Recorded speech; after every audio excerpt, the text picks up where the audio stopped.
آج میری اپنے سسرال میں پہلی رات تھی اور میرا شوہر میرے لیے بادام ڈال کر دودھ کا گلاس لے آیا اور مجھے اپنے ہاتھوں سے پلانے لگا۔ مجھے اس کی حرکت سے بے پناہ محبت اور اپنائیت کا احساس ہو رہا تھا۔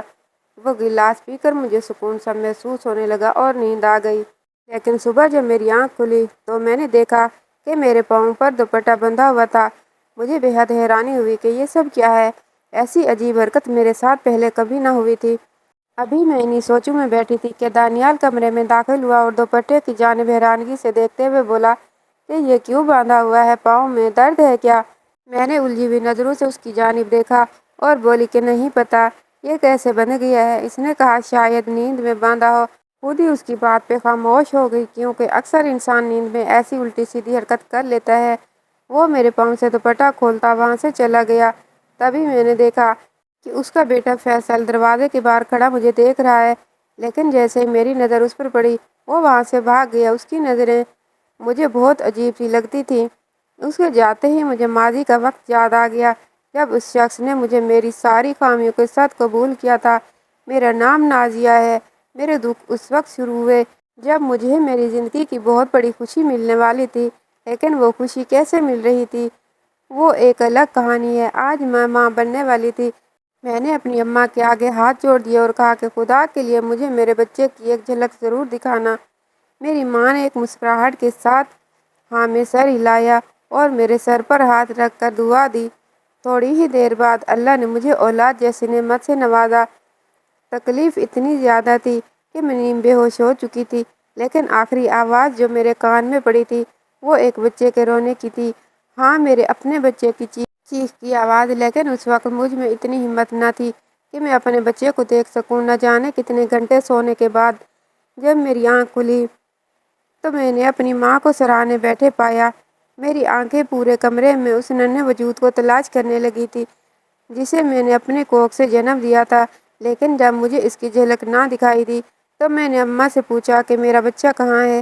پہلی بار پوچھنے پر تو وہ خاموش رہی، مگر جب میں نے دوسری مرتبہ پوچھا تو وہ بے افسردہ سے چہرے کے ساتھ بولی کہ تیرا بچہ مرا ہوا پیدا ہوا تھا۔ اس کی بات سنی تھی کہ میرے پورے جسم پر جیسے قیامت برپا ہو گئی تھی۔ میں ایک دم چلا اٹھی اور بولی کہ آپ جھوٹ بول رہی ہیں، ایسا نہیں ہو سکتا۔ میں جانتی ہوں آپ لوگوں نے میرے بچے کے ساتھ کچھ غلط کیا ہے، لیکن اماں نے مجھے کسی بات کا جواب نہ دیا۔ میں روتی رہی، چلاتی رہی، لیکن اس چیخ و پکار میں اچانک نہ جانے کس نے میرے بازو میں ایک سوئی چبھو دی۔ شاید وہ کسی نشے کا انجیکشن تھا۔ اس انجیکشن کے لگتے ہی مجھ پر غنودگی طاری ہونے لگی اور اگلے چند ہی لمحوں میں ایک مرتبہ پھر سے بے ہوش ہو گئی۔ پھر جب میری آنکھ کھلی تو اس وقت رات ہو چکی تھی۔ میرے وجود میں ہمت بالکل جواب دے چکی تھی، لیکن میں جانتی تھی کہ اگر میں نے ہمت ہار دی تو میں کبھی کچھ نہیں کر سکتی۔ لہٰذا میں آہستہ آہستہ قدموں سے چلتی دروازے کی طرف بڑھی۔ میرے اندر چھپی ممتا اپنے بچے سے ملنے کے لیے تڑپ رہی تھی۔ ابھی میں کاریڈور میں پہنچی ہی تھی کہ اچانک مجھے اماں ابا کی آواز سنائی دی۔ وہ آپس میں کوئی بات کر رہے تھے۔ میں کھڑکی سے ان کی باتیں سننے لگی۔ اماں ابا کے سامنے بیٹھی رو رہی تھی اور کہہ رہی تھی کہ میں اس گناہ کے لیے اپنے آپ کو کبھی معاف نہیں کر سکتی۔ کیا ہو جاتا اگر ہم اس بچے کو رکھ لیتے؟ ویسے بھی مجھے بیٹے کی خواہش تھی۔ میری یہ خواہش نازیہ کے بیٹے سے پوری ہو جاتی۔ یہ سنتے ہی میرے تو جیسے پیروں تلے سے زمین نکل گئی تھی۔ میں نہیں جانتی تھی کہ میں نے بیٹے کو جنم دیا ہے۔ ابا نے اماں کو گھوری ڈالی اور بولے تیرا دماغ تو خراب نہیں ہو گیا؟ وہ ایک ناجائز بچہ تھا، ہم دنیا والوں کو کیا جواب دیتے؟ ابا کی اس بات نے مجھے اندر سے توڑ کے رکھ دیا تھا۔ میرے قدم ڈگمگانے لگے تھے۔ مجھے اس وقت اپنے ماں باپ اس دنیا کے سب سے بڑے ظالم نظر آ رہے تھے۔ میں تو جیسے ایک بے خیالے کے عالم میں گم ہو گئی تھی۔ میں آہستہ آہستہ قدموں سے وہاں سے چلتی ہوئی باہر نکل آئی اور نہ جانے کس طرف روڈ پر چلنے لگی۔ میری آنکھوں کے آگے صرف اپنے ماں باپ کا شفاف چہرہ آ رہا تھا۔ کوئی اپنی اولاد کو اتنا بڑا دکھ کیسے دے سکتا ہے؟ میرے کانوں میں اپنے بچے کی چیخ گونج رہی تھی جو میں نے بس ایک بار ہی سنی تھی۔ اس کے علاوہ میرا وجود کچھ سننے یا دیکھنے سے عاری تھا۔ انہی سوچوں میں گم میں چلی جا رہی تھی کہ اچانک ایک تیزی سے آتی ہوئی گاڑی میں میری ٹکر ہوئی اور میں زمین بوس ہونے کے ساتھ ہی چند لمحوں میں ہی اپنے حواس کھو گئی۔ میں نہیں جانتی تھی کہ اب آگے میرے ساتھ کیا ہونے والا ہے۔ نہ جانے کتنے گھنٹوں یا کتنے دنوں بعد جب میری آنکھ کھلی تو میں نے خود کو ایک نرم گداز بستر پر پایا۔ میں نے تھوڑی سی آنکھیں کھول کر ارد گرد دیکھا تو ایک عالیشان بیڈ روم تھا جس کے اندر میں ایک بہت ہی خوبصورت بیڈ پر لیٹی ہوئی تھی۔ میں ایک دم چونک کر اٹھ بیٹھی، نہ جانے میں کہاں آ گئی تھی اور مجھے یہاں کون لے آیا تھا۔ میں بیڈ سے اترنے لگی کہ اچانک میری نظر بیڈ کی سائڈ ٹیبل پر رکھی پرچی پر پڑی۔ میں نے اسے اٹھایا تو اس پر کوئی تحریر درج تھی۔ یہ تحریر یقیناً میرے لیے ہی لکھی گئی تھی۔ اس پر لکھا ہوا تھا کہ میں نہیں جانتا آپ کون ہیں، لیکن اس روز میری ہی گاڑی سے آپ کی ٹکر ہوئی تھی۔ میں نے گاڑی روکی اور اتر کر آپ کے پاس آیا۔ آپ کے سر پر چوٹ آ چکی تھی، لہٰذا میں آپ کو اپنی غلطی کا ازالہ کرنے کے لیے یہاں لے آیا۔ مجھے بہت ضروری کام سے شہر سے باہر جانا پڑ رہا ہے۔ اگر آپ کو کسی بھی چیز کی ضرورت ہو تو فریج میں موجود ہے۔ اگر آپ چاہیں تو میرے آنے تک یہاں رک سکتی ہیں، اور اگر جانا چاہیں تو اس گھر کی ساری چابیاں نچلے دراز میں موجود ہیں۔ یہ سب پڑھ کر میرے دل میں عجیب سے اطمینان کی لہر دوڑنے لگی۔ یہ کیسا شخص تھا جس نے مجھے ذرا نقصان نہیں پہنچایا؟ خیر، میں نے اس خیال کو سڑک دیا اور پرچی واپس رکھ کر دوبارہ بستر پر لیٹ گئی۔ جہاں میرے دل میں عجیب وسوسے اٹھ رہے تھے، وہیں یہ بھی خیال آتا تھا کہ میں اپنے مسیحا سے ملے بغیر نہیں جا سکتی تھی۔ تقریباً ہفتہ گزر گیا تھا۔ میں کئی بار تو ڈر جایا کرتی تھی، لیکن میں یہ بھی جانتی تھی کہ اس وحشی دنیا میں صرف یہی سکون کا ٹھکانہ ہے جہاں میں محفوظ ہوں۔ خیر، ایک روز جب میں صبح ہو کر اٹھی تو مجھے محسوس ہوا کہ باہر سے کوئی آواز آ رہی ہے۔ میں دروازے کی طرف بڑھی کیونکہ مجھے لگ رہا تھا شاید وہی شخص آیا ہوگا جس کی وجہ سے میں یہاں پہنچی ہوں۔ جیسے ہی میں نے دروازہ کھولا تو سامنے ایک خوبصورت نوجوان کھڑا تھا۔ وہ تھوڑی زیادہ عمر کا تھا، شاید اس نے اپنے آپ کو ایسے رکھا ہوا تھا جیسے وہ کوئی نوجوان ہے۔ اس نے فوراً میری طرف پلٹ کر دیکھا اور بولا، اب آپ کی طبیعت کیسی ہے؟ میں تھوڑی جھجک کے ساتھ بولی کہ ٹھیک ہوں۔ تب وہ میرے پاس آیا اور بولا کہ مجھے لگا شاید آپ یہاں سے چلی جائیں گی، نہ جانے کیوں۔ اس کی یہ بات سنتے ہی میرے لبوں سے بے ساختہ نکل گیا کہ میرے پاس کوئی چھت نہیں جہاں میں جاؤں، لیکن یہ کہہ کر مجھے شرمندگی سی محسوس ہونے لگی۔ وہ مسکرایا اور بولا، میرا نام دانیال ہے اور آپ کو فکر کرنے کی ضرورت نہیں ہے۔ آپ اس گھر میں رہ سکتی ہیں، میں تو ویسے بھی زیادہ وقت باہر ہی رہتا ہوں۔ اس کی یہ بات سن کر مجھے بہت تسلی ہوئی کیونکہ مجھے وہ کوئی دھوکے باز شخص نہیں لگ رہا تھا۔ میں مطمئن ہو گئی اور وہاں رہنے لگی۔ دانیال اگلے روز وہاں سے چلا گیا، لیکن گھر پر ایک نوکرانی چھوڑ گیا جو میرا بہت خیال رکھ رہی تھی۔ اب وہ ہفتے میں ایک بار آتا اور ایک دن رہ کر چلا جاتا۔ تقریباً 2 ماہ گزر چکے تھے جب اچانک ایک روز وہ میرے کمرے میں آیا۔ اسے یوں اپنے کمرے میں دیکھ کر میں چونک سی گئی تھی۔ اس نے کہا، آپ گھبرائیں نہیں، میں بس ایک ضروری بات کرنے آیا ہوں۔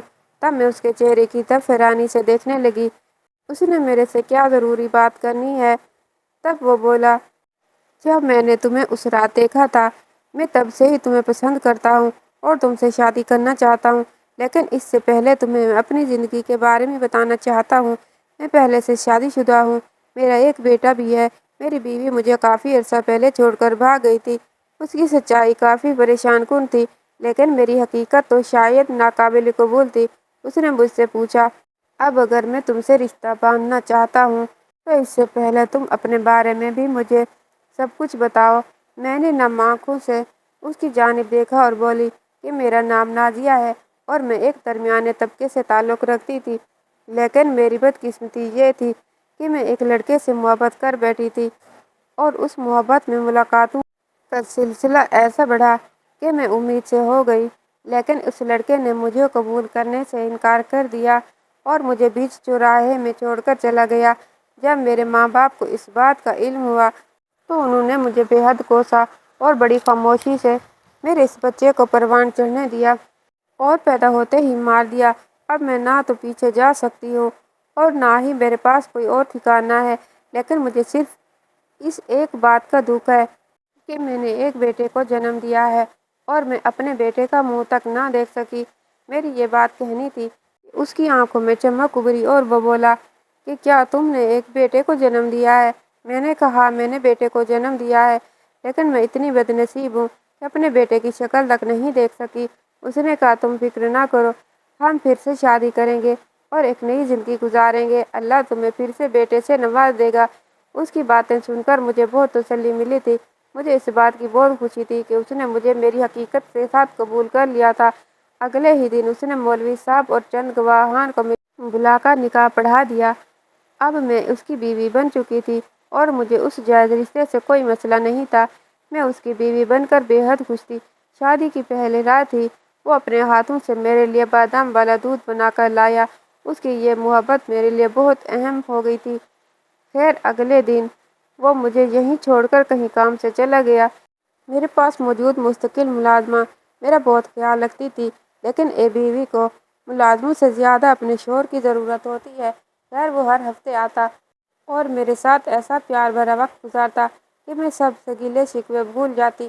اس سب میں ایک چیز تو مجھے بہت انتہائی غیر معمولی لگتی تھی، وہ یہ تھی کہ ملازمہ مجھے ہر رات دودھ کے گلاس میں بادام ڈال کر دیا کرتی تھی۔ ایک دن جب دانیال وہ گلاس لایا تو میں نے اس سے پوچھا کہ یہ دودھ روز پینا ضروری ہے؟ تب اس نے میری جانب بڑی ہی محبت سے دیکھا اور بولا، ہاں یہ تمہارے لیے بہت ضروری ہے تاکہ تم صحت مند رہو اور ہمارا بچہ بھی صحت مند پیدا ہو۔ اس کی اس بات نے مجھے بہت خوشی دی تھی۔ وقت ایسے گزرتا جا رہا تھا اور اللہ کی کرنی ایسی ہوئی کہ کچھ ہی دنوں میں حاملہ ہو گئی۔ اب تو دانیال میرا کچھ زیادہ ہی خیال رکھنے لگا تھا اور ہمیشہ مجھ سے بیٹے کی ہی خواہش کرتا۔ ایک روز میں اس کے پاس بیٹھی ہوئی تھی جب وہ بولا کہ ہمارا بیٹا بہت خوبصورت ہوگا۔ تب میں نے کہا، بیٹا ہی کیوں، بیٹی بھی تو ہو سکتی ہے۔ میری بات سن کر وہ مسکرایا اور میری طرف دیکھتے ہوئے بولا کہ میں چاہتا ہوں کہ ہمارا بیٹا تمہاری طرح خوبصورت ہو تاکہ ہماری اگلی نسل خوبصورت ہو جائے۔ اس کی بات سن کر میرے چہرے پر مسکراہٹ آ گئی۔ اس کے اچھے موڈ کو دیکھتے ہوئے میں نے اس سے اپنے دل کی بات بھی کہہ ڈالی۔ میں نے اس سے کہا کہ میں اس گھر میں بہت زیادہ تنہائی محسوس کرتی ہوں۔ میں چاہتی ہوں کہ تم مجھے اپنے ساتھ لے جاؤ۔ پہلے وہ بہت خاموش ہو گیا اور پھر بولا کہ میں تمہیں اپنے ساتھ حویلی لے جاتا ہوں، لیکن وہاں پر تم کسی کو یہ نہیں بتاؤ گی کہ تم میری بیوی ہو۔ یہ سن کر میں پریشان ہو گئی کہ میں یہ بات کسی سے کیوں چھپاؤں گی۔ تو اس نے میری جانب بے پناہ محبت سے دیکھا اور اپنے دونوں ہاتھوں سے میرا چہرہ تھام کر بولا کہ ابھی ہم کسی کو نہیں بتائیں گے کہ ہمارا رشتہ کیا ہے، لیکن آہستہ آہستہ جب سب تمہیں پسند کرنے لگیں گے تو میں خود یہ بات سب کو بتا دوں گا۔ اس بات پر میرے چہرے پر مسکراہٹ آ گئی اور میں خاموش ہو گئی۔ میرے لیے یہی کافی تھا کہ وہ مجھے اپنے گھر لے جا رہا تھا، اپنی اصل چھت تلے۔ اسی روز ہم نے تیاری کر دی تھی اور اگلے ہی دن اس کے گھر پہنچ گئے۔ ایک لمبا سفر طے کرنے کے بعد آخر کار ہم اس عالیشان حویلی کے سامنے جا رکے جس کا دروازہ گارڈ نے کھولا۔ حویلی کی شان و شوکت پر سے نظریں ہٹانا میرے لیے مشکل تھا۔ گاڑی اندر داخل ہوئی تو میں اس گھر کو دیکھ کر اور حیران ہو گئی۔ وہ گھر نہیں بلکہ کوئی محل تھا، ہاں سپنوں کا محل، وہ محل جو لڑکی اپنے خوابوں میں دیکھا کرتی ہے۔ وہ اسی حیرانی کے عالم میں گاڑی سے اتری۔ دانیال بھی میرے ساتھ ہی تھا۔ ہم دونوں حویلی کے اندر داخل ہوئے۔ اندر کا منظر اور بھی سحر انگیز تھا۔ وہ حویلی واقعی کسی بادشاہ کا گھر معلوم ہو رہی تھی۔ دانیال نے اندر آ کر مجھے اپنی ماں اور اپنے بیٹے سے ملوایا۔ اس کی ماں نے مجھے بس سلام کیا اور سرسری سا حال احوال پوچھ کر اندر چلی گئی، اور اس کا بیٹا تو دور سے ہی مجھے سلام کرتا دوسری طرف منہ کر کے یوں چلا گیا جیسے وہ مجھ سے ناراض ہو۔ مجھے اس کا رویہ بہت عجیب لگا اور دانیال بیٹا تو مجھے اور بھی زیادہ مشکوک لگ رہا تھا کیونکہ اس کی عمر مجھ سے بھی 2 سال بڑی تھی اور دانیال 40 سال کا تھا۔ پھر اس کا اتنا بڑا بیٹا کیسے ہو سکتا تھا؟ خیر فی الوقت میں نے اس سوچ کو جھٹک دیا۔ دانیال مجھے وہاں سے کمرے میں لے آیا۔ وہ خود سب کے رویے پر بے حد شرمندہ تھا، لیکن اس سب کو برداشت کرنے کے علاوہ ہمارے پاس کوئی چارہ نہیں تھا۔ وہ مجھے جس کمرے میں لایا تھا وہ بے حد خوبصورت تھا اور جدید طرز کے فرنیچر سے سجایا گیا تھا۔ دانیال نے اس گھر میں میری حیثیت اپنے دوست کی بیوی کے حوالے سے کی تھی، اس لیے ہم دونوں سب کے سامنے ایک ساتھ نہیں رہ سکتے تھے۔ دانیال نے مجھے اس دن ایک ایسی بات کہی جو میرے ذہن میں عجیب وہم و گمان پیدا کرنے لگی۔ اس نے کہا، تم اپنے کمرے میں بلا وجہ باہر نہ نکلنا اور اس حویلی سے باہر تو قدم بھی مت رکھنا۔ یہاں پاگل بھیڑیے بہت سے ہیں جو تمہیں نقصان پہنچا سکتے ہیں۔ یہ سن کر مجھے خوف سا محسوس ہوا، لیکن میں خاموش ہو گئی۔ پہلی رات وہ کمرے میں نہیں تھا۔